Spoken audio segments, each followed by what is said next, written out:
وسلم عليك يا حبيب الله.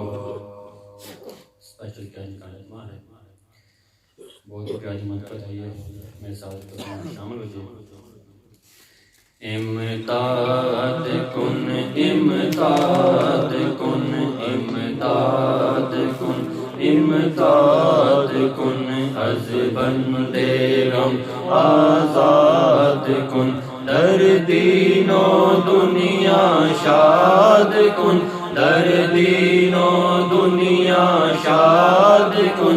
یا غوث اعظم دستگیر امداد کن امداد کن امداد کن امداد کن، از بندے غم آزاد کن، در دین و دنیا شاد کن، در دین و دنیا شاد کن.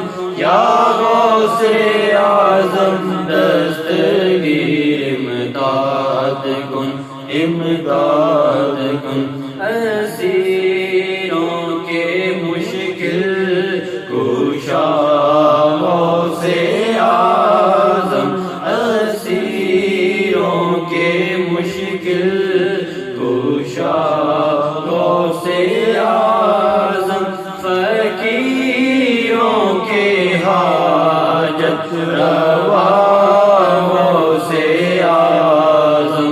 امداد کن امداد کن، از بندے غم آزاد کن، در دین و دنیا شاد کن، در دین و دنیا شاد کن. یا غوث اعظم دستگیر امداد کن امداد کن. گیرا ہے بلاؤں میں بندہ تمہارا، گیرا ہے بلاؤں میں بندہ تمہارا، مدد کے لیے آؤ یا غوث اعظم. امداد کن امداد کن، از بندے غم آزاد کن، در دین و دنیا شاد کن، در دین و دنیا شاد کن. یا غوث اعظم دستگیر امداد کن امداد کن. تیرے ہاتھ میں نے دیا ہے، تیرے ہاتھ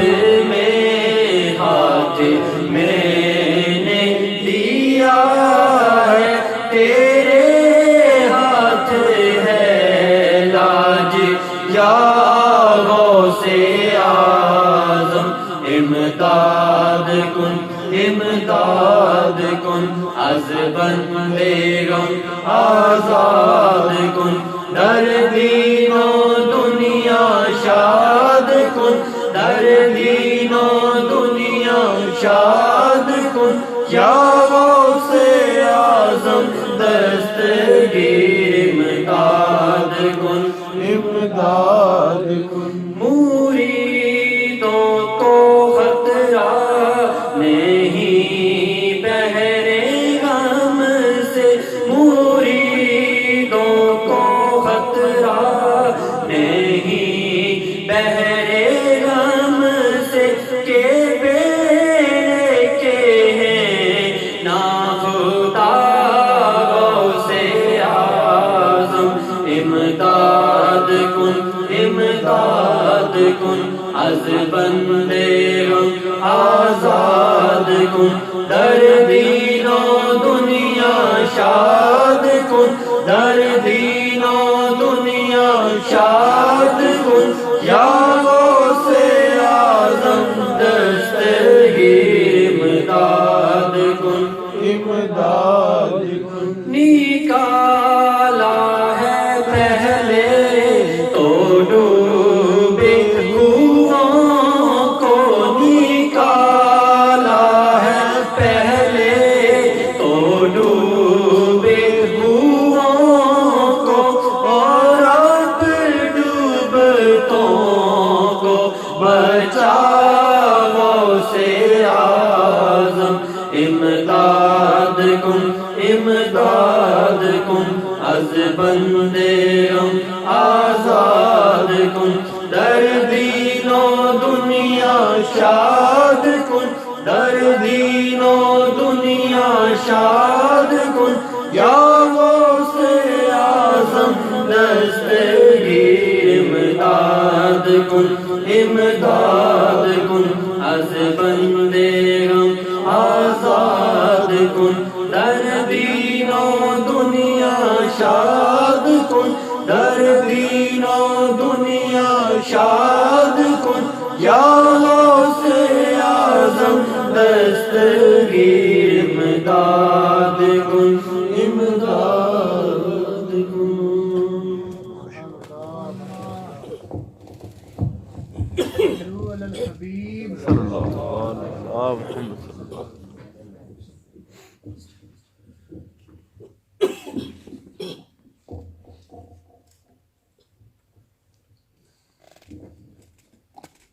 الحمدللہ رب العالمین والصلاة والسلام علی سید الانبیاء والمرسلین اما بعد فاعوذ باللہ من الشیطان الرجیم بسم اللہ الرحمن الرحیم الصلاة والسلام علیکہ یا رسول اللہ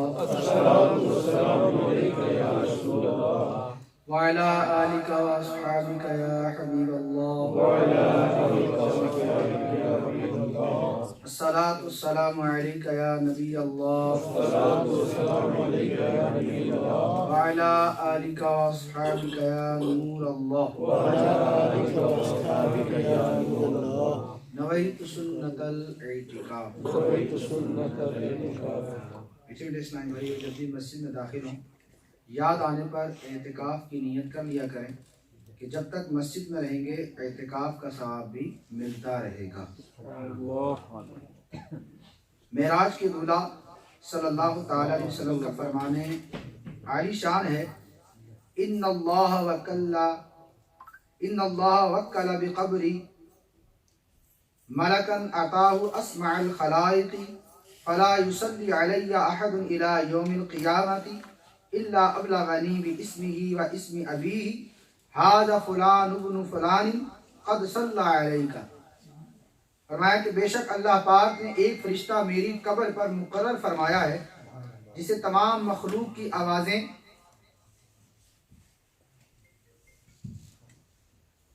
سننے کی طاقت عطا فرمائی ہے.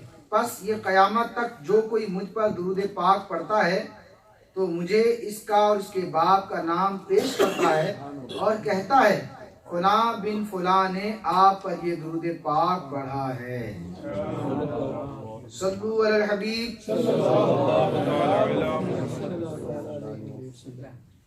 پیارے پیارے اسلامی بھائیو، آئیے اللہ پاک کی رضا پانے اور ثواب کمانے کے لیے بیان سے قبل اچھی اچھی نیتیں کیے رہتے ہیں.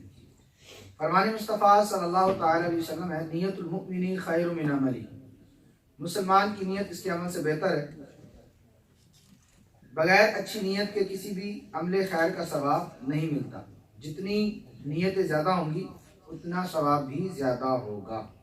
آئیے ہم سب مل کر نیتیں کیے رہتے ہیں. علم دین حاصل کرنے کے لیے نگاہیں نیچی کیے خوب کان لگا کر توجہ سے بیان سنوں گا. علم دین کی تعظیم کے لیے جہاں تک ہو سکا تو زانوں بیٹھوں گا.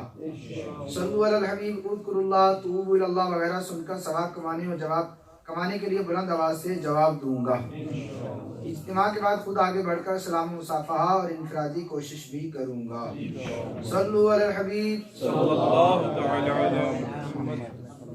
پیارے پیارے اسلامی بھائیوں، اچھے اعمال بے شمار ہیں، جیسے علم دین سیکھنا، نماز روزے کی پابندی کرنا، درود پاک پڑھنا، روزانہ غور و فکر یعنی اپنے اعمال کا محاسبہ کرنا، اچھے اخلاق سے پیش آنا، تقوی و پرہیزگاری اختیار کرنا، صدقہ و خیرات کرنا، ماں باپ کی فرما برداری کرنا، رشتہ داروں کے ساتھ اچھا سلوک کرنا، بڑوں کا ادب کرنا، چھوٹوں پر شفقت کرنا، مدرسۃ المدینہ برائے بالغان میں پڑھنا یا پڑھانا، ہفتہ وار سنت و برے اجتماع میں شرکت کرنا، مدنی مذاکروں میں شرکت کرنا، چوک درس دینا اور اس میں شرکت کرنا، مدنی درس دینا، اس میں شرکت کرنا، بعد فجر مدنی حلقہ لگانا، قافلوں میں سفر کرنا کروانا، نیکی کی دعوت دینا، برائی سے منع کرنا، انفرادی کوشش کرنا، گھر میں مدنی ماحول بنانا،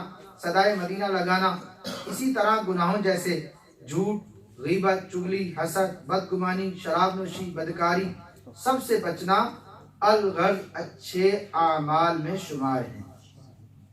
یاد رکھیے یہ دنیا عمل کرنے کی جگہ ہے، ہم یہاں جو بھی عمل کریں گے اس کی سزا یا جزا ہمیں آخرت میں ملے گی۔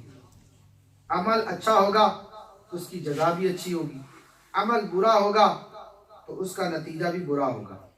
آج کے بیان میں ہم اچھے اعمال کی برکتوں کے بارے میں سنیں گے، عمل کی اہمیت پر بھی کچھ نکات بیان کیے جائیں گے۔ اس میں شک نہیں کہ اعمال کا بدلہ آخرت میں ملے گا، لیکن دنیا میں بھی اچھے اعمال کی برکتیں ظاہر ہوتی ہیں، اس سے متعلق بھی کچھ واقعات اور نکات پیش کیے جائیں گے۔ ایک کاش کہ پورا بیان اچھی اچھی نیتوں کے ساتھ مکمل توجہ کے ساتھ سننا نصیب ہو جائے۔ آمین بجاہ نبی الامین صلی اللہ تعالی علیہ وسلم۔ صلو علی الحبیب صلی اللہ علیہ وسلم۔ حضرت منصور بن عمار رحمۃ اللہ تعالی علیہ ایک روز بیان فرما رہے تھے، کسی حقدار نے 4 درہم سوال کیے، 4 درہم کا سوال کیا۔ حضرت منصور رحمۃ اللہ تعالی علیہ نے اعلان فرمایا، جو اس کو 4 درہم دے گا میں اس کے لیے 4 دعائیں کروں گا۔ اس وقت وہاں سے ایک غلام گزر رہا تھا، ایک ولی کامل کی رحمت بری آواز سن کر اس کے قدم تھم گئے اور اس کے پاس جو 4 درہم تھے وہ اس نے اس سائل کو پیش کر دیے۔ حضرت منصور رحمۃ اللہ تعالی علیہ نے فرمایا، بتاؤ کون کون سی 4 دعائیں کروانا چاہتے ہیں؟ عرض کیا، نمبر 1 میں غلامی سے آزاد کر دیا جاؤں، نمبر 2 مجھے ان دراہم کا بدلہ دیا جائے، نمبر 3 مجھے اور میرے آقا کو توبہ نصیب ہو جائے، اور نمبر 4 میرے آقا کی اور آپ کی اور تمام حاضرین کی بخشش ہو جائے۔ حضرت منصور رحمۃ اللہ تعالیٰ نے اپنے ہاتھ اللہ کی بارگاہ میں دعا کے لیے اٹھا دیے اور آپ نے تمام حاضرین کے لیے، اس غلام کے لیے دعا کی۔ اپنے غلام اپنے آقا کے پاس چلا گیا دعا ہونے کے بعد، اور وہ دیر سے پہنچا تو آقا نے سبب تاخیر دریافت کیا کہ تو لیٹ کیوں آیا؟ تو اس نے واقعہ سنایا۔ جب اس نے سارا واقعہ سنایا تو آقا نے پوچھا کہ تو نے کون سی 4 دعائیں مانگی تھی؟ تو غلام بولا کہ میں نے عرض کی کہ دعا کیجئے کہ میں غلامی سے آزاد کر دیا جاؤں۔ جیسے اس نے یہ کہا تو آقا نے کہا، جا تجھے میں نے آزاد کیا۔ پھر اس نے پوچھا کہ تو نے دوسری دعا کون سی کروائی؟ کہنے لگا کہ میں نے یہ دعا کروائی کہ مجھے میرے دراہم کا بدلہ مل جائے۔ تو آقا نے کہا کہ تجھے میں نے 4 درہم کے بدلے میں 40,000 درہم دیے۔ وہ مل گئے اس کو 4,000 درہم۔ پھر اس نے کہا کہ تو نے تیسری دعا کیا کروائی؟ تو کہنے لگا کہ میں نے ان سے التجا کی کہ میرے آقا اور میں ہمیں توبہ نصیب ہو جائے۔ جیسے اس نے یہ کہا تو اس کے آقا نے اللہ کی بارگاہ میں توبہ کرنا شروع کر دی اور استغفر اللہ پڑھنا شروع کر دیا۔ پھر اس نے کہا کہ تو نے چوتھی دعا کیا کروائی؟ تو کہنے لگا کہ میں نے چوتھی دعا کے لیے یہ عرض کیا کہ میرے آقا کی اور حاضرین اجتماع کی تمام کی مغفرت ہو جائے۔ تو یہ آقا نے جب سنا تو اس نے کہا 3 دعائیں تو میرے اختیار میں تھیں تو میں نے پوری کر دی، لیکن جو آخری دعا ہے یہ میرے اختیار میں نہیں ہے، یہ میں نہیں کر سکتا۔ بات ختم ہو گئی۔ وہی اس کا آقا جب دن گزر گیا، رات کو سویا تو اس نے خواب میں کسی کہنے والے کو سنا، اس نے کہا جو تمہارے اختیار میں تھا وہ تم نے کر دیا، اور جو مجھ یعنی ارحم الراحمین ہوں میں نے تمہیں تمہارے غلام منصور اور وہاں موجود جتنے تمام حاضرین اجتماع تھے سب کو بخش دیا۔ اس واقعے سے جو مدنی پھول ملنے کو حاصل ہوتے ہیں وہ 3 ہیں۔ نمبر 1، اس حکایت سے یہ بھی معلوم ہوا کہ اللہ والوں کی دعائیں حاصل کرنے کا کوئی موقع ہاتھ سے نہیں جانے دینا چاہیے۔ اللہ پاک یہ نیک بندے جب اللہ پاک سے کسی چیز کا سوال کرتے ہیں تو ان کے سوالات کو رد نہیں فرمایا جاتا۔ یہ جو سیڑھیوں کے پاس بیٹھے ہیں نا سارے، اگر یہ آگے آ جائیں، یہ سارے بچے آگے آ جائیں، اگر آئے ہی اجتماع کے اندر ہیں تو اجتماع کی جگہ وہ خالی ہے، سیڑھیاں بات کرنے کے چکر میں رہتے ہیں۔ آگے آ جائیں، آگے آ جائیں، احمد آگے آ جائیں، عمر آگے آ جائیں،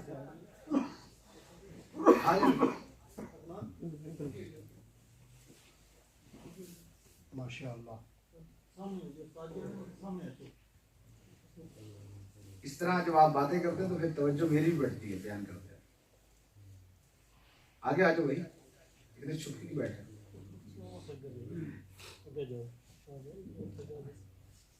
جزاک اللہ۔ تو جب بھی کسی اللہ والے کی بارگاہ میں حاضر ہوں، اعلیٰ حضرت رحمۃ اللہ تعالی علیہ فرماتے ہیں کہ جب بھی کسی بزرگ سے دعا کروانی ہو تو کیا دعا منگوانی چاہیے؟ ہمارا کانسیپٹ کیا ہے؟ تو ہم بھی کبھی کسی ولی کی بارگاہ میں حاضر ہو جائیں، کسی نیک بندے سے ملیں تو ہم کیا دعا کرواتے ہیں؟ دعا کرو میرا کام بن جائے، میرا جو ہے نوکری اچھی لگ جائے، بس دنیا کی دعا کرواتے ہیں۔ لیکن اعلیٰ حضرت رحمۃ اللہ علیہ فرماتے ہیں کہ جب بھی کسی ایسے شخص سے ملاقات ہو جس کے بارے میں آپ کا حسن ظن ہو کہ اس کی دعائیں رب قبول فرماتا ہے، تو اس سے یہ دعا کروایا کریں کہ آپ میرے لیے دعا کریں، اللہ تعالیٰ میری بے حساب بخشش فرما دے۔ سب سے بڑی دعا یہی ہے، اگر بخشش ہو گئی تو بیڑا ہی پار، ساری مشکلیں آسان ہو جائیں گی۔ یہ بات ہے، یہ دنیا تو 4 دن کی ہے، ختم ہو جانی ہے۔ اصل جو دار البقاء والی زندگی ہے اس کے اندر عافیت اسی کو ملنی ہے کہ جو بے حساب بخشا جائے، ورنہ کہتے ہیں کہ ایک لمحے کے کروڑویں حصے کے برابر بھی اگر کسی کو جہنم میں ڈال دیا گیا نا اسے برداشت نہیں ہو سکے۔ آج ہم تھوڑا سا گرم کھانا اگر منہ پہ رکھ لیں زبان پر، تکلیف کتنی ہوتی ہے کہ گرم کھانا منہ میں، لقمہ منہ میں چلا گیا، برداشت نہیں ہوتا۔ اور اگر جہنم میں پھینک دیا گیا، وہ جہنم جس کی آگ کو 1000 سال تک دہکایا گیا، وہ سرخ ہو گئی، پھر 1000 سال تک دہکایا گیا، وہ سیاہ ہو گئی، اب وہ سیاہ ہے۔ ایسی آگ کے اندر اگر ڈالا گیا تو ہمارا کیا بنے گا؟ تو جب بھی کسی ایسے شخص سے آپ کی ملاقات ہو کہ جس کے بارے میں آپ کا حسن ظن ہے کہ یہ اللہ کا نیک بندہ ہے، اللہ کا ولی ہے، تو اس سے اپنی مغفرت کی دعا ضرور کروایا جائے۔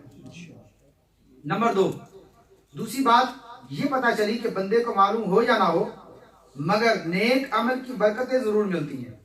ہاں، کبھی وہ برکتیں ظاہر ہو جاتی ہیں اور کبھی ظاہر نہیں ہوتی، اس لیے کوئی بھی نیک عمل چاہے کتنا بھی چھوٹا ہو چھوڑنا نہیں چاہیے۔ بظاہر اگر ہم دیکھتے ہیں نا، ہمیں پتہ نہیں چلتا کہ ہمارے ساتھ اللہ تبارک و تعالیٰ کیسے کیسے انعامات، اللہ تعالیٰ کیسی کیسی رحمتوں کی بارش ہم پہ فرما رہا ہوتا ہے، ہمیں اس کا علم نہیں ہوتا، ہمیں پتہ نہیں چل رہا ہوتا۔ اس کو اس مثال سے سمجھیے، ایک شخص نماز پڑھنے کے لیے جا رہا ہے تو دکاندار کو کہتا ہے کہ چلو بھائی میرے ساتھ نماز پڑھنے چلو۔ اب وہ اس کو کہتا ہے کہ تم چلو میں آتا ہوں۔ جیسا ہمارے یہاں بھی یہی ہوتا ہے نا، کسی کو بولو نا کہ یار آؤ اجتماع میں آ جاؤ یا نماز پڑھنے چلو، آپ پہنچو میں آتا ہوں، پھر وہ آتا نہیں ہے۔ اب وہ شخص نماز کی دعوت دے کے چلا گیا، نماز پڑھ کے جب واپس آیا، وہ دکاندار اپنی جگہ پہ اسی طرح دکان پر اپنے گاہک کو جو ہے وہ سامان بیچ رہا اور خوب مال کما رہا ہے۔ اس کے قریب سے ہی گزرتے ہوئے اس کو ٹھوکر لگی اور اس کے پاؤں سے خون نکلنا شروع ہو گیا۔ اس کو بڑی تکلیف اس بات کی ہوئی کہ میں نماز پڑھ کر آیا ہوں اور مجھے یہ اذیت مل گئی، اور یہ شخص دکان پر بیٹھا، اس نے نماز بھی نہیں پڑھی اور یہ مال بھی کما رہا ہے۔ اب اس کے دل میں وسوسہ آیا۔ تو اسی طرح کے وسوسے ہمارے دل میں بھی ہوتے ہیں کہ یار ہم تو اتنے نیک کام کرتے ہیں، فلاں تو ایسا ہے، وہ تو بدکاری بھی کرتا ہے، وہ زنا بھی کرتا ہے، وہ شرابیں پیتا ہے، وہ دھوکہ دیتا ہے، وہ جھوٹ بولتا ہے، لیکن اس کے دیکھیں والے نہیں آ رہے ہیں۔ اس کو مال کتنا ہے، اس کے پاس، اس کا گھر کتنا بڑا ہے، اس کی گاڑی کتنی بڑی ہے، اس کے فلاں کتنا ہے، اس کا بینک بیلنس کتنا ہے۔ ہم یہ باتیں کر رہے ہوتے ہیں، حالانکہ وہ کتنے گناہ کر رہا ہوتا ہے، حتیٰ کہ وہ کافر بھی ہوتا ہے، لیکن میں تو نیک اعمال کرتا ہوں، کبھی ہم سے چلو خطائیں غلطیاں ہو جاتی ہیں، میں تو نمازیں بھی پڑھتا ہوں، قرآن بھی پڑھتا ہوں، لیکن میرے ساتھ تو یہ نہیں ہے۔ ہمیں بظاہر یہ ہمارے اندر بھی فیلنگز آ رہی ہیں، لیکن در حقیقت اس کا معاملہ بالکل برعکس ہوتا ہے، جیسے اس شخص کے ساتھ ہوا۔ جب وہ رات کو سویا تو اس کو خواب میں کسی نے کہا کہ تو اس بات پر پریشان نہ ہو کہ تو نماز پڑھ کر آیا تو تجھے تکلیف ملی ہے، اور وہ شخص کہ جو نماز پڑھنے نہیں گیا اس کو مال ملتا رہا۔ اس کی حقیقت کیا تھی؟ کہا کہ جو نماز پڑھ کر آیا تھا اس پر ایک بہت بڑی مصیبت آنے والی تھی، بہت بڑی مصیبت آنے والی تھی۔ اللہ تبارک و تعالیٰ نے اس کی بہت بڑی مصیبت کو اس نماز پڑھنے کی برکت سے ایک ٹھوکر میں بدل دیا، اور وہ جو دکان پر کھڑا ہو کر کام کر رہا تھا، مال کما رہا تھا، اس کو بہت بڑا منافع پہنچنا تھا، بینیفٹ ملنے تھے، اس کو بہت زیادہ مال ملنا تھا، لیکن نماز نہ پڑھنے کی نحوست کی وجہ سے اس کو 4 روپیوں پر ٹرخا دیا گیا جو اس وقت میں اس نے کمائے۔ اگر وہ اس وقت اپنی دکان کو روک کر نماز پڑھنے چلے جاتا تو اللہ تعالیٰ اس کو ایک بہت بڑا منافع عطا فرماتا۔ اب نہ اس کو پتا چلا نہ اس کو پتا چلا کہ میرے ساتھ کیا ہوا۔ یہ اپنی جگہ خوش ہو رہا ہے کہ میں نماز پڑھنے نہیں گیا تو میں نے مال کمایا، وہ رنجیدہ ہو رہا ہے کہ میں نماز پڑھنے گیا اور مجھے تکلیف ملی۔ اس کو کیا معلوم کہ یہ تکلیف، اتنی بڑی تکلیف اس کے پاؤں کی ٹھوکر میں بدل دی گئی۔ اسی طرح ہمارے ساتھ بھی ہوتا ہوگا۔ آپ دیکھیں، جو ہم کہتے ہیں نا کہ یار میرے ساتھ تو بڑا عجیب معاملہ ہے، میں نیک اعمال کرتا ہوں لیکن میرے تو حالات اچھے نہیں ہوتے۔ آپ کبھی غور تو کریں، آپ کے گھر کے اندر آپ کی ہونے والی اولاد، آپ کے گھر کے اندر رہنے والے افراد، آپ کے گھر کے اندر وہ ساری سہولیات موجود ہیں جس سے آپ استفادہ حاصل کر رہے ہیں۔ بعض لوگ ایسے ہیں جن کے پاس مال ہے، منصب ہے، عہدہ ہے، ہر چیز ہے، لیکن وہ اللہ تعالیٰ کی نعمتوں سے استفادہ نہیں کر سکتے۔ وہ اچھا کھانا نہیں کھا سکتے، وہ اچھی چیز کھا نہیں سکتے، وہ پرہیز کر رہے ہوتے ہیں۔ تھوڑا سا بد پرہیزی کی تو ان کی شوگر بڑھ جائے گی، تھوڑی سی بد پرہیزی کی تو ان کا کینسر جو ہے اس کے اندر مبتلا ہو جائیں گے، یا ٹی بی کے اندر مسئلہ ہو جائے گا۔ کوئی نہ کوئی مرض ایسا لاحق ہو جاتا ہے، مال تو بہت ہے لیکن اللہ تعالیٰ کی نعمتوں سے محروم ہے۔ وہ دنیا کے اندر رہ رہا ہوتا ہے، مال بہت زیادہ ہے، لیکن ایک غریب انسان وہ بڑے ٹھاٹ سے رہتا ہے اور اچھی اللہ تعالیٰ کی ہر نعمت کھاتا ہے۔ وہ کم کما رہا ہوتا ہے لیکن اللہ تعالیٰ نے اس کو ساری نعمتوں سے استفادہ دیا ہوتا ہے، لیکن اس کو یہ چیز نظر نہیں آ رہی ہوتی۔ اسی طرح تیسری بات یہ بھی معلوم ہوتی ہے کہ صدقہ دینے کی بڑی برکتیں ہیں، کہ صدقہ دینے سے بلائیں ٹلتی ہیں، صدقہ دینے سے مصیبت دور ہوتی ہے، صدقہ دینے سے پریشانیاں ختم ہوتی ہیں، صدقہ دینے سے بیماریوں سے نجات ملتی ہے۔ لہٰذا راہ خدا میں دل کھول کر خرچ کرنا چاہیے۔ یاد رکھیے، صدقہ کرنے کا مطلب یہ نہیں کہ آپ بہت امیر و کبیر ہوں، بہت زیادہ مالدار ہوں تو صدقہ کریں، ایسا نہیں۔ آپ نے دیکھا کہ اس نے صرف 4 درہم صدقہ کی، اللہ تعالیٰ نے اس کے بدلے میں اس کو 4000 دراہم عطا فرمائے، اس کو بخشش کا پروانہ بھی ملا، اور اس کو غلامی سے آزادی بھی ملی، اور اس کو توبہ بھی نصیب ہو گئی۔ صرف 4 درہم صدقہ کی ہے اس نے۔ ضروری نہیں کہ لاکھوں کروڑوں ہوگا تو میں صدقہ کروں گا۔ حدیث پاک میں ہے، سرکار دو عالم صلی اللہ تعالیٰ علیہ وسلم نے ارشاد فرمایا، اتقوا من النار یا ایھا الذین آمنوا اتقوا من النار ولو بشق تمرۃ، اے ایمان والو اپنے آپ کو جہنم کی آگ سے بچاؤ اگرچہ ایک کھجور کے ٹکڑے کے بدلے کیوں نہ ہو۔ یعنی کہ آپ کھجور کا ٹکڑا ہی صدقہ کر سکتے ہیں تو وہی کر دیں، ایک لقمہ ہی صدقہ کر سکتے ہیں وہی کر دیں۔ یعنی کہ اللہ تعالیٰ نے جتنی آپ کو استطاعت دی ہے۔ ایک شخص ہے جس کے پاس صرف 2 درہم ہے، وہ ایک اللہ کی راہ میں خرچ کر دیتا ہے، اور ایک شخص ہے جس کے پاس کروڑوں روپیہ ہے اور وہ 1 لاکھ روپے اللہ کی راہ میں خرچ کر دیتا ہے۔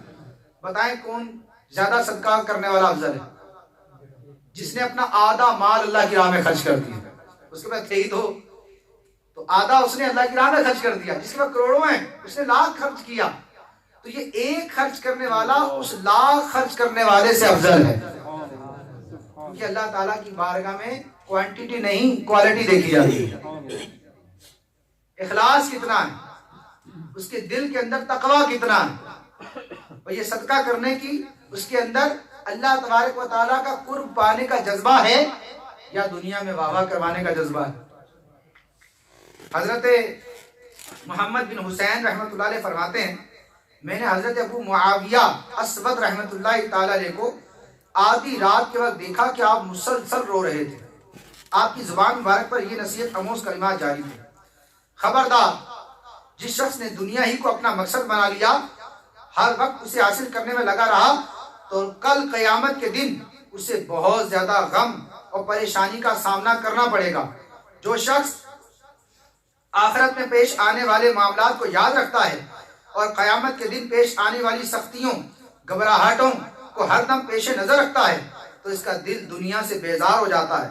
اگر تو چاہتا ہے کہ تجھے آرام و سکون عظیم نعمتیں ملیں تو رات کو کم سویا کر، راتوں کو جاگ کر عبادت کرنے کو اپنا معمول بنا لے۔ جب تجھے کوئی نصیحت کرے، نیکی کی دعوت دے، برائی سے منع کرے تو اس کی دعوت قبول کر، تو اپنے پیچھے والوں کے رزق کی فکر مت کر کیونکہ تو ان کے رزق کا پابند نہیں بنایا گیا۔ تو اپنے آپ کو اس عظیم دن کے لیے تیار رکھ جب تیرا سامنا اللہ پاک سے ہوگا، تو اس کی بارگاہ میں حاضر ہوگا، پھر تجھ سے سوال و جواب ہوں گے۔ اس سخت دن کی تیاری میں ہر وقت خود کو مشغول رکھ، نیک اعمال کی کثرت کر، اپنے آخرت کے خزانے کو نیک اعمال کی دولت سے جلد از جلد بھرنے کی کوشش کر، فضول مصروفیات کو چھوڑ دے، موت سے پہلے موت کی تیاری کر لے، ورنہ بعد میں بہت پچھتائے گا۔ جس وقت تیری روح نکل رہی ہوگی، گلے تک پہنچ جائے گی، تو تیری تمام پسندیدہ چیزیں جن کی تو خواہش کرتا تھا سب کی سب دنیا میں ہی رہ جائیں گی، اور اس وقت تیرا افسوس انتہا کو پہنچ چکا ہوگا۔ لہذا اس وقت سے پہلے آخرت کی تیاری کر لے۔ اے عاشقان اولیاء، واقعی خوش نصیب وہ انسان ہے جس فانی دنیا میں نیک اعمال کی صورت میں ہمیشہ رہنے والی آخرت کی تیاری کر جائے۔ اگر اللہ پاک کی رحمت شامل حال رہے تو نیک اعمال کی برکت سے قبر بھی بہتر ہوگی، آخرت میں بھی بیڑا پار ہوگا۔ انشاءاللہ ہنستے مسکراتے مکی مدنی آقا صلی اللہ تعالی علیہ وسلم کے پیچھے پیچھے داخل جنت کیے جائیں گے۔ صلو علی الحبیب۔ قرآن کریم اللہ تبارک و تعالیٰ اچھے اعمال کرنے والوں کے بارے میں ارشاد فرماتا ہے، ان الذین آمنوا وعملوا الصالحات اولئک هم الخیر البریہ، بے شک جو ایمان لائے، انہوں نے اچھے کام کیے، وہی تمام مخلوق میں سب سے بہتر ہے۔ جو ایمان لائے، اچھے اعمال کیے، فرمایا کہ وہ تمام مخلوق میں سب سے بہتر ہے۔ آگے فرمایا جزاؤہم عند ربہم جنات عدن تجری من تحتہا الانہار خالدین فیہا ابدا، کہا کہ جنہوں نے اچھے اعمال کیے، ایمان لائے، وہ تم مخلوق میں سب سے بہتر ہیں، اور ان کی جزا اللہ کے نزدیک تمہارے لیے جنت ہے۔ کون سی جنت؟ کہ جس کے نیچے نہریں بہتی ہیں اور ان میں ہمیشہ ہمیشہ کے لیے رہیں گے۔ کیونکہ جو جنت میں چلا گیا نا، اس کے لیے خالدین فیہا ابدا، ہمیشہ کے لیے اس کے اندر رہے گا، اور جو جہنم میں چلا گیا خلود فی النار، ہمیشہ کے لیے جہنم میں پھینک دیا جائے گا۔ اسی طرح پارہ 11 سورہ یونس کی آیت نمبر 9 میں ارشاد فرماتا ہے، ان الذین آمنوا وعملوا الصالحات یہدیہم ربہم بایمانہم تجری من تحتہم الانہار فی جنات النعیم، بے شک وہ لوگ جو ایمان لائے، انہوں نے اچھے اعمال کیے، ان کا رب ان کے ایمان کے سبب ان کی رہنمائی فرمائے گا، ان کے نیچے نہریں بہتی ہوں گی، وہ نعمتوں کے باغوں میں ہوں گے۔ تو جو نیک اعمال کرنے والے ہیں ان کے بارے میں فرمایا کہ ان کو اللہ تبارک و تعالیٰ جنت عطا فرمائے گا۔ کیسی جنت؟ اس جنت کو اللہ تعالیٰ نے کیسا مزین فرمایا ہے؟ احادیث مبارکہ میں لکھا ہے کہ جنت کی کوئی ناخون بھر چیز، یعنی کہ ناخون ہے نا، جنت کی کوئی ناخون بھر چیز اگر دنیا والوں پر ظاہر کر دی جائے، دنیا والوں پر ظاہر کر دی جائے تو آسمان و زمین اس سے آراستہ ہو جائے، آسمان و زمین اس سے آراستہ ہو جائیں۔ فرمایا کہ جنت کی دیواریں سونے چاندی کے اینٹوں اور مشک کے گارے سے بنائی گئی ہیں۔ دریا ہیں جنت میں، 4 دریا ہیں، ایک دریا پانی کا، ایک دریا دودھ کا، اور ایک دریا شہد کا، اور چوتھا دریا شراب کا ہے۔ اور وہ شراب یہ دنیا والی شراب نہیں بلکہ شراب طہور ہوگی۔ پھر ان سے نہریں نکل رہی ہیں، جو نہر ہر ایک مکان سے نکل رہی ہوگی، ہر مکان سے جاری ہوگی۔ نہروں کا ایک کنارہ موتی کا، دوسرا یاقوت کا ہے، اور ان نہروں کی زمین خالص مشک کی ہوگی۔ جنت میں ہر قسم کے لذیذ سے لذیذ کھانے ملیں گے، جو چاہیں گے فوراً کے سامنے موجود ہو جائے گا۔ اگر کسی پرندے کو دیکھ کر اس کے گوشت کھانے کو جی چاہے گا اسی وقت بھنا ہوا اس کے سامنے حاضر کر دیا جائے گا. اس کا دل کرے گا کہ میں فلاں جانور کھا لوں, وہ بھنا ہوا اس کے سامنے پیش ہو جائے گا. دل میں خواہش جیسی آئے گی اللہ تبارک و تعالیٰ اس کی خواہش فوراً پوری فرما دے. میں فرمایا کہ اگر پانی وغیرہ کی خواہش ہوگی تو کوزے خود ہاتھ میں آ جائیں گے. پانی کی خواہش کرے گا خود ہی کوزے ہاتھ میں آ جائیں گے. ان میں ٹھیک اندازے کے مطابق پانی, دودھ, شراب, شہد ہوگا کہ ان کی خواہش سے نہ تو ایک قطرہ کم نہ زیادہ. پینے کے بعد وہ کوزے خود بخود جہاں سے آئے تھے خود بخود وہیں واپس چلے جائیں گے. اے جنت کے طلبگار اسلامی بھائیوں, جنت رزق کی یہ بہترین نعمتیں ہمارا بھی مقدر بن سکتی ہیں جبکہ ہم اچھے اعمال اور خوب نیکیاں کرنے والے بن جائیں. بعض نیک اعمال ایسے ہوتے ہیں کہ جو بظاہر چھوٹے محسوس ہوتے ہیں لیکن ان کی ایسی برکتیں ظاہر ہوتی ہیں کہ عقل حیران ہو جاتی ہے. آئیے اسی طرح کی ایک روایت سنتے ہیں. اللہ پاک کے ولی حضرت منصور رحمۃ اللہ تعالی علیہ کے وصال کا وقت قریب آیا تو رونے لگے اور اتنا بے قرار ہوئے جیسے کوئی ماں اپنے بچے کی موت پر بے قرار ہوتی ہے. لوگوں نے پوچھا حضرت آپ کیوں رو رہے ہیں جبکہ آپ تو بڑی پاکیزہ اور پرہیزگاری والی زندگی گزاری ہے اور 80 سال آپ نے اپنے رب کی عبادت کی ہے. آپ رحمت اللہ علیہ نے فرمایا میں اپنے گناہوں کی نحوست پر آنسو بہا رہا ہوں جن کی وجہ سے میں اپنے رب کریم کی رحمت سے دور ہوں. یہ فرما کر آپ رحمت اللہ تعالی علیہ دوبارہ رونے لگے. پھر کچھ دیر بعد اپنے بیٹے سے ارشاد فرمایا میرے بیٹے میرا چہرہ قبلے کی طرف پھیر دو. جب میری پیشانی سے قطرے ظاہر ہونے لگے میری آنکھوں سے آنسو بہہ نکلیں تو میری مدد کرنا, کلمہ شریف پڑھنا, شاید مجھے کچھ آرام آ جائے. میرے مرنے کے بعد جب مجھے دفن کرو میری قبر پر مٹی ڈال دو.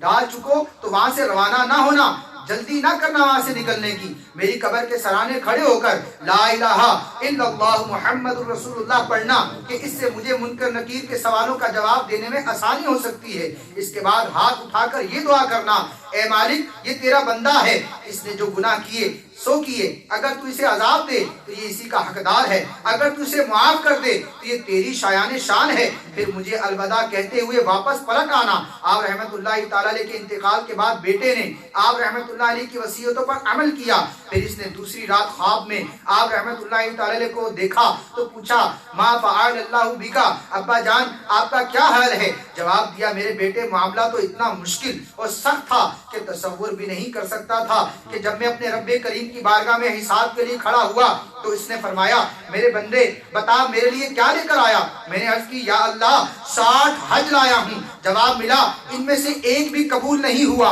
یہ سن کر مجھ پر لرزہ طاری ہو گیا. اللہ پاک نے پھر پوچھا بتا اور کیا لایا ہے؟ میں نے عرض کی 1000 درہم صدقہ و خیرات کیے ہیں.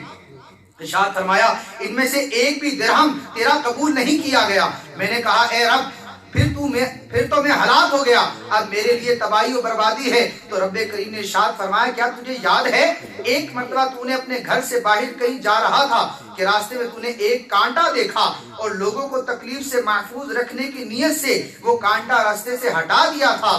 میں نے تیرا وہی عمل قبول کر لیا اور اسی وجہ سے تیری بخشش فرما دی. سبحان اللہ سبحان اللہ. ایک چھوٹا سا عمل, کیا رستے میں ایک کانٹا پڑا تھا اٹھا کر سائڈ پہ کرو. لیکن آج اگر ہم اپنے معاشرے پہ غور کرتے ہیں تو ان چیزوں سے ہم دور نظر آتے ہیں. ہم چاہے جتنی لمبی لمبی نمازیں پڑھ لیں, جتنا چاہے جو ہے بیٹھ کر قرآن پڑھتے رہیں ساری رات, لیکن اگر بندوں کو ناراض کیا ہوا ہے, دل آزاری کی ہوئی ہے, لوگوں کے حقوق پامال کیے ہوئے ہیں, تو یاد رکھیے دنیا میں تو جس طرح وقت گزر گیا سو گزر گیا, لیکن آخرت میں بچ نہیں سکتا.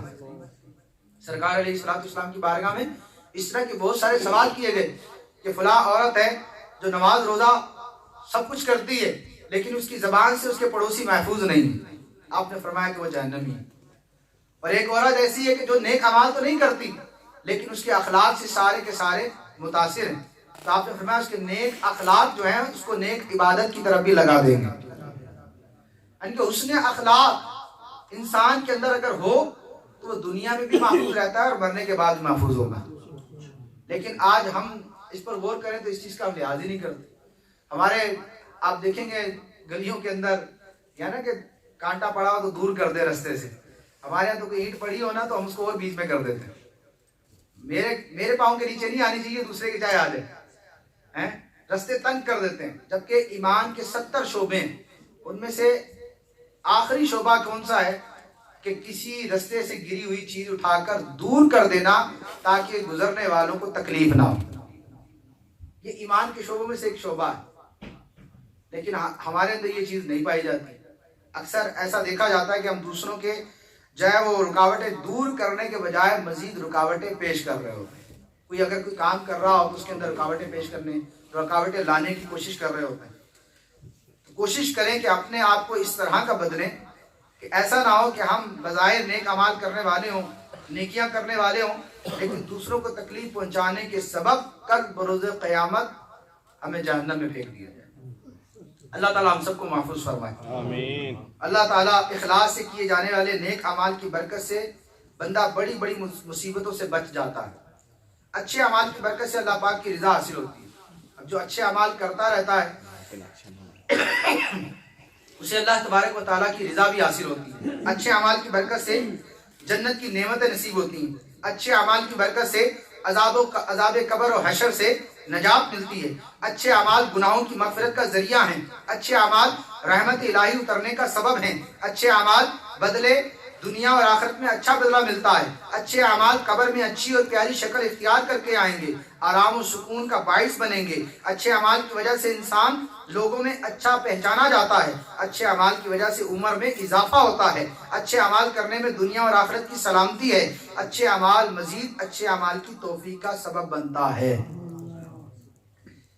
پیارے آقا مدینے والے مصطفیٰ صلی اللہ تعالیٰ علیہ وآلہ وسلم نے ارشاد فرمایا کہ جو آپ نے محاورہ سنا ہوگا، جیسی کرنی ویسی بھرنی، تو جو بندہ کرتا ہے پھر اس کے ساتھ مکافات عمل ہوتا ہے۔ آج آپ نے اگر کسی کے ساتھ دھوکہ دیا ہے، کسی کے ساتھ برا کیا ہے، دنیا کے کسی نہ کسی زندگی کے موڑ پر آپ کے ساتھ بھی وہی ہونا ہے۔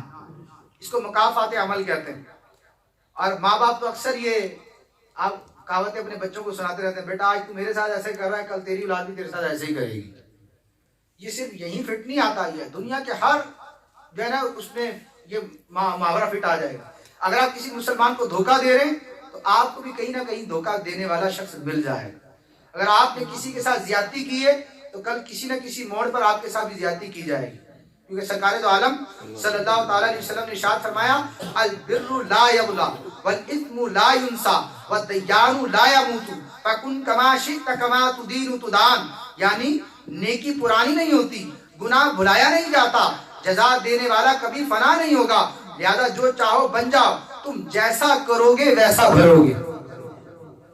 حضرت علامہ عبدالرؤف مناوی رحمت اللہ تعالیٰ علیہ فرماتے ہیں جیسا تم کام کرو گے ویسا تمہیں اس کا بدلہ ملے گا، جو تم کسی کے ساتھ کرو گے وہی تمہارے ساتھ بھی کیا جائے گا۔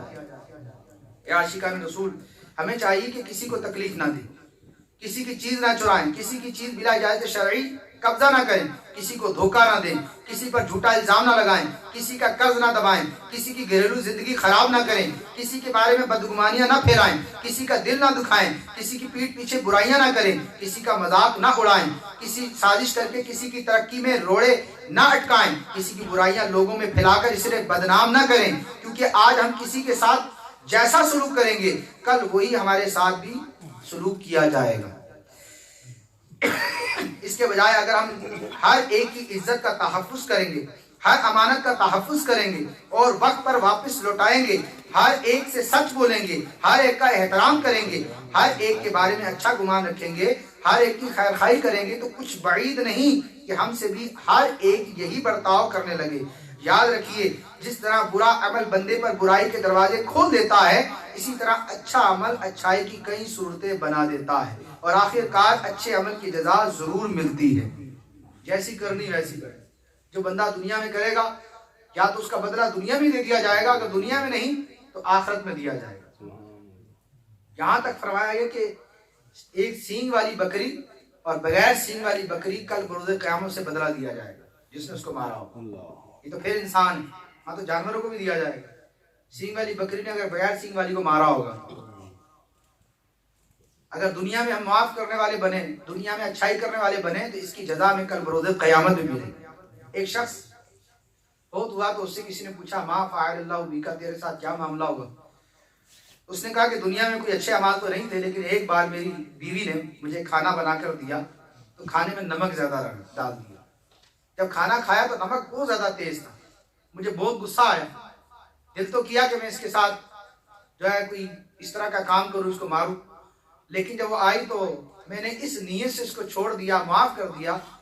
چل آج اس نے غلطی کیا تو میں اس کی غلطی معاف کر دیتا ہوں, یہ اللہ کی بندی ہے, میں اس کی غلطی معاف کر دوں. اس نے اس کی غلطی معاف کی. کہتے ہیں کہ جب میں مرا تو اللہ تبارک و تعالیٰ نے وہ ادا رب کو پسند آ گئی, اور رب نے فرمایا کہ تو نے دنیا میں میری بندی کو معاف کیا تھا, جا میں تجھے معاف کرتا ہوں. کوئی معلوم نہیں ہوتا, کیونکہ رب نکتہ نواز ہے. رب کی صفات رحمان ہے, غفار ہے, ستار ہے, رحیم ہے. اللہ تبارک و تعالیٰ غفار ہے, وہ گناہ بخشنے والا ہے, رحمت نازل فرمانے والا ہے, نعمت عطا فرمانے والا ہے, کرم کرنے والا ہے, فضل کرنے والا ہے. وہ نکتہ نواز ہے. جہاں پر وہ نکتہ نواز ہے وہیں پر وہ جبار بھی ہے, قہار بھی ہے. وہ بندہ یہ نہ سوچے کہ میں نمازیں پڑھنا چھوڑ دوں, میں نیک اعمال کرنا چھوڑ دوں, بس میں تو لوگوں کے ساتھ خیر خواہی کرتا ہوں, میں تو صدقہ بھی کرتا ہوں, بڑے اخلاق میرے اچھے تو میں بخشا جاؤں گا. یاد رکھیے وہ انسان کامیاب انسان ہے جو خوف اور رجا کے درمیان میں رہے. خوف اور امید, جہنم میں جانے کا خوف رکھے اور جنت کی امید رکھے, وہ شخص کامیاب ہے. جو صرف خوف ہی خوف رکھے وہ بھی برباد ہے, اور جو صرف امید ہی امید رکھے وہ بھی برباد ہے. کیونکہ اللہ تبارک و تعالیٰ نے قرآن کریم میں ارشاد فرمایا لا تقنطوا من رحمت اللہ. اب جو اللہ کی رحمت سے مایوس ہو جائے وہ قرآن کی آیت کے خلاف چل رہا ہے, ہمیشہ ہی کہا جی بس جہنم جہنم جہنم, ہر وقت یہی رہے, تو وہ بھی بربادی کے اندر ہے. تو علماء فرماتے ہیں کہ نیک عمل کرے اور پھر کیا کرے, اللہ پر توکل کرے, مولا نیک عمل میں نے کیا ہے, تو اپنی رحمت کے صدقے مجھے بخش دے.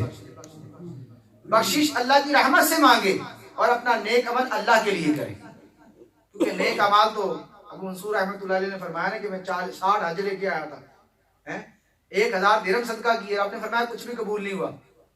وہ اللہ کے ولی ہو جن کی دعائیں اللہ تعالیٰ قبول فرماتا ہے, ان کی کوئی عمل قبول نہیں ہو رہا, لیکن ہمارے عمل کا پتہ ہی کوئی ٹھکانہ ہی کوئی نہیں ہے, اور ہم اپنے آپ میں بہت بڑے صوفی بنے پھرتے ہیں, ہم بڑے نیک عمل کرنے والے.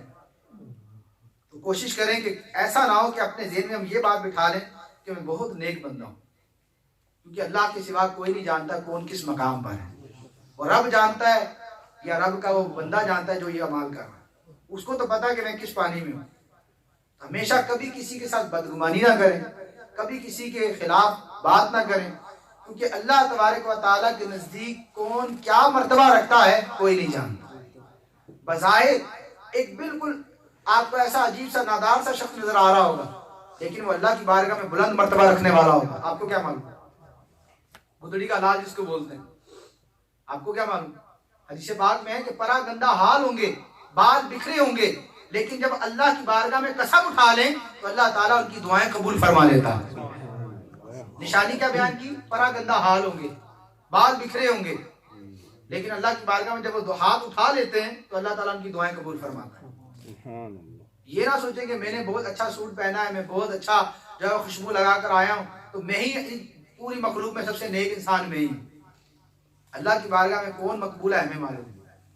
اچھے سے اچھا کپڑے پہننے والا, اچھے سے اچھی خوشبو لگانے والا بھی اللہ کی بارگاہ میں مقبولیت تو دور کی بات, دور دور بھی کہیں اس کا آتا پتا نہ ہو, پھر کیا کرے گا.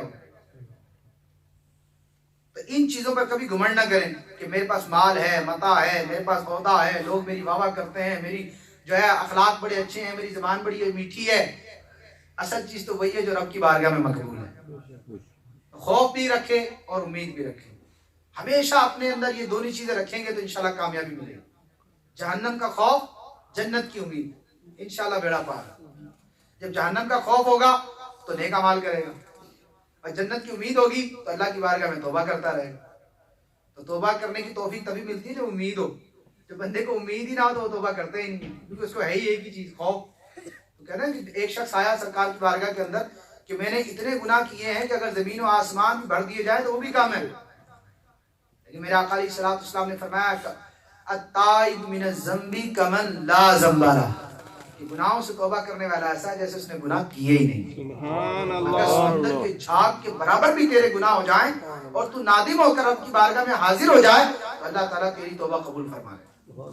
ہم تو ایسا کریم و رحیم ہے.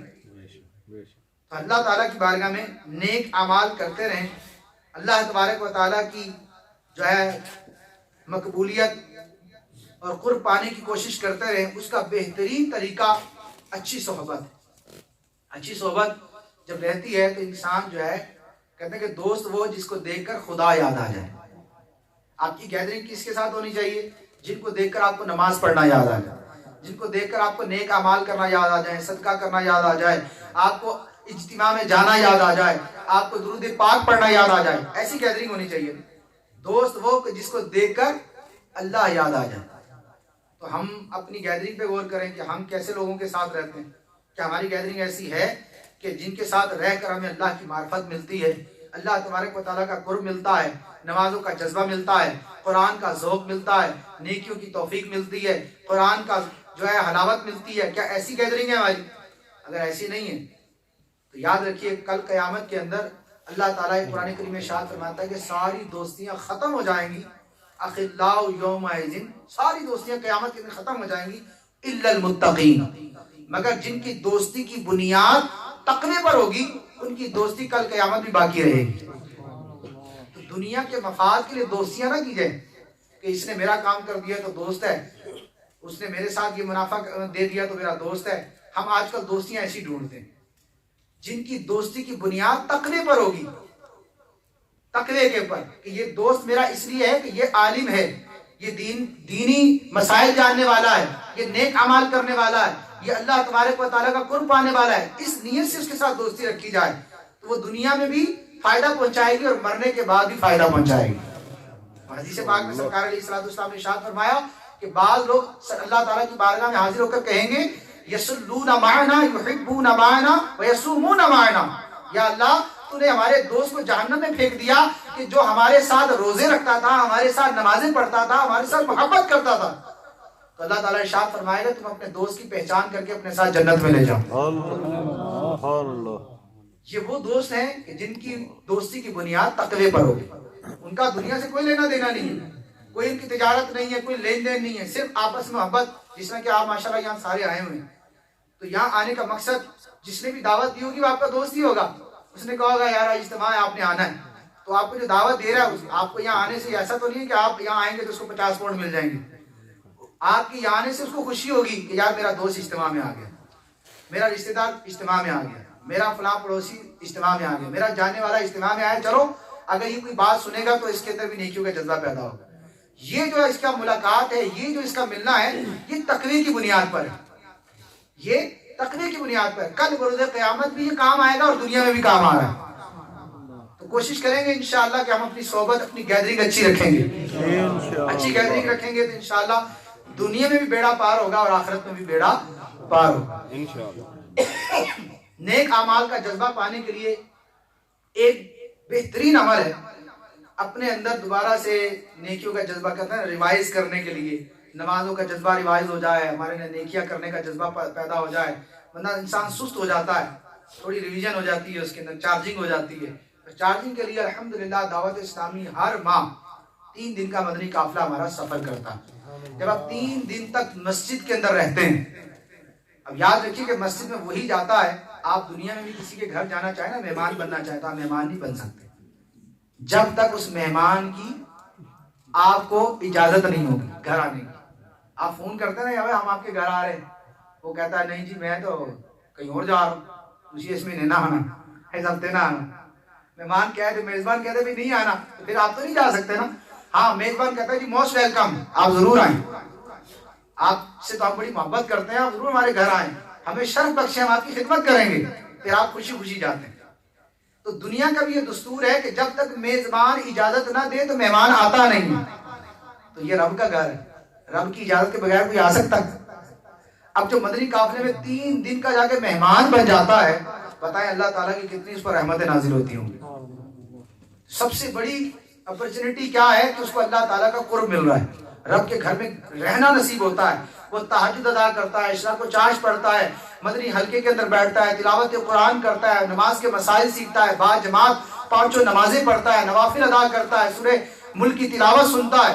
اسی کے ساتھ ساتھ دعائیں یاد کرتا ہے، نیکی کی دعوت دیتا ہے، برائی سے منع کرتا ہے، مسلمانوں کی قرب میں رہتا ہے، اتنی ساری برکتیں اس کو 3 دن تک جب لگاتار ملتی ہیں تو اگلے 27 دن نیک اعمال کرنے کا جذبہ اس کے اندر باقی رہتا ہے۔ تو کون کو نیت کرتا ہے مدنی قافلے کا مسافر بننے کی؟ اونچا ہاتھ کھڑا کر کے اگر نیت کرتا ہے۔ دیکھیں آج ہم نے اتنا سارا سنا کہ دنیا ختم ہو ہی جانی ہے، اصل چیز تو وہی ہے جو ہمارے آخرت کے لیے ہم تیار کر کے رکھیں۔ یہ 27 دن جو ہم نے دنیا کو دیے ہیں نا، اس کی تو حساب دینا پڑے گا، لیکن جو 3 دن آپ مسجد میں گزاریں گے، یاد رکھیے اس کے اندر رہنے کا کوئی حساب نہیں۔ 3 دن مدنی قافلے کے اندر جو آپ نے کھانا کھایا ہوگا نا، اس کھانے کا بھی کوئی حساب نہیں، کوئی حساب نہیں۔ جو راہ خدا عز و جل میں خرچ کیا جائے، جو راہ خدا عز و جل میں خرچ کیا جائے، اس مال کا کوئی حساب نہیں، حساب نہیں لیا جائے گا۔ جبکہ اللہ تعالیٰ قرآن کریم میں کیا ارشاد فرماتا ہے، وَمَن يَعْمَلْ مِثْقَالَ ذَرَّةٍ خَيْرًا يَرَهُ وَمَن يَعْمَلْ مِثْقَالَ ذَرَّةٍ شَرًّا يَرَهُ، کہ اللہ تعالیٰ ذرے ذرے کا حساب لے گا، لیکن جو رائے خدا عز و جل میں خرچ کیا جائے اس کا کوئی حساب نہیں۔ مدنی قافلے کی کون کو نیت کر رہا ہے؟ پکی نیت۔ 21، 20، 21، 22 فروری کو انشاءاللہ مدنی قافلہ سفر کرے گا، پورا مہینہ پڑا ہے، ابھی سے تیاری کر لیں۔ جس کو چھٹی لینی ہے، اپوائنٹمنٹ کیا کرتے ہیں آپ لوگ، بک کروانی ہوتی ہے چھٹی، آپ نے بک کروا لیں، جو کرنا ہے کر لیں۔ ہفتہ اتوار ویسی چھٹی ہوتی ہے، ایک جمعے کے دن جانا ہوتا ہے، ایک چھٹی اور لینی ہوتی ہے، تو 3 دن جانا بہت آسان ہے۔ تو جائیں گے، ڈھیروں ڈھیر نیکیاں بھی ملیں گی، دینی مسائل سیکھنے کو بھی ملیں گے انشاءاللہ، اور نیکیوں کا جذبہ بھی پیدا ہوگا۔ اللہ کی بارگاہ میں دعا ہے کہ اللہ تعالی ہمیں عمل کی توفیق عطا فرمائے، آمین بجاہ نبی الامین صلی اللہ تعالی علیہ وآلہ وسلم۔ صلو علی الحبیب۔ دعوت اسلامی کے سنتوں والا اجتماع میں پڑھے جانے والے درود پاک پڑھ لیتے ہیں۔ بزرگوں نے فرمایا کہ جو شخص ہر شب جمعہ اور جمعرات کی درمیانی رات اس درود پاک کو پابندی سے کم از کم 1 مرتبہ پڑھے گا، موت کے وقت سرکار مدینہ صلی اللہ تعالی علیہ وسلم کی زیارت کرے گا، اور قبر میں داخل ہوتے وقت بھی یہاں تک کہ وہ دیکھے گا کہ سرکار مدینہ صلی اللہ تعالی علیہ وسلم اسے قبر میں اپنے رحمت بھرے ہاتھوں سے اتار رہے ہیں۔ سبحان اللہ۔ اللہم صلی وسلم وبارک علی سیدنا محمد النبی الأمی الحبیب العالی القدر العظیم الجاہ وعلی آلہ وصحبہ وسلم۔ حضرت انس رضی اللہ تعالیٰ عنہ سے روایت ہے کہ تاجر مدینہ صلی اللہ تعالیٰ علیہ وسلم نے ارشاد فرمایا، جو شخص یہ درود پاک اگر کھڑا تھا تو بیٹھنے سے پہلے، بیٹھا تھا تو کھڑے ہونے سے پہلے، اس کے گناہ معاف کر دیے جائیں گے۔ اللہم صلی علی سیدنا و مولانا محمد وعلی آلہ وسلم۔ جو یہ درود پاک پڑھتا ہے تو اس پر رحمت کے 70 دروازے کھول دیے جاتے ہیں۔ صلی اللہ علی محمد۔ حضرت احمد صادق رحمۃ اللہ علیہ بعض بزرگوں سے نقل کرتے ہیں کہ اس درود پاک کو 1 بار پڑھنے سے 6 لاکھ بار درود پاک پڑھنے کا ثواب ملتا ہے۔ آئیے مل کر پڑھتے ہیں۔ اللہم صلی علی سیدنا محمد عدد ما فی علم اللہ صلاة دائمة بدوام ملک اللہ۔ ایک دن ایک شخص آیا تو حضور انور صلی اللہ تعالی علیہ وسلم نے اسے اپنے اور صدیق اکبر رضی اللہ تعالی عنہ کے درمیان بٹھا لیا۔ اس سے صحابہ کرام علیہ رضوان کو بڑا تعجب ہوا کہ یہ کون سی مرتبہ ہے۔